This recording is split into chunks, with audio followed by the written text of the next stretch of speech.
Hello, hi guys. आपण आज बनवणार आहोत साऊथ इंडियन डोसा. बघू शकता तुम्ही, आपण डोशाचं पीठ भिजवून ठेवलं होतं. तवा तापून घेऊयात छान आणि त्याच्यावरती पीठ पसरवून घेऊयात. मस्त गोल असं पसरवून घेऊया. डोसा तयार होईल छान. दोन्ही बाजूनी भाजून घ्या.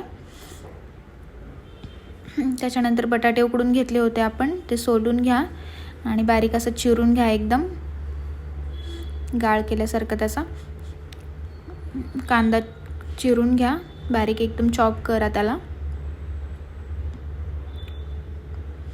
टोमॅटो ही बारीक चिरून घ्या आणि 2-3 लसणाच्या पाकळ्या घ्या. तेल तापवा मस्त, त्याच्यामध्ये जिरे आणि मोहरीची फोडणी द्या.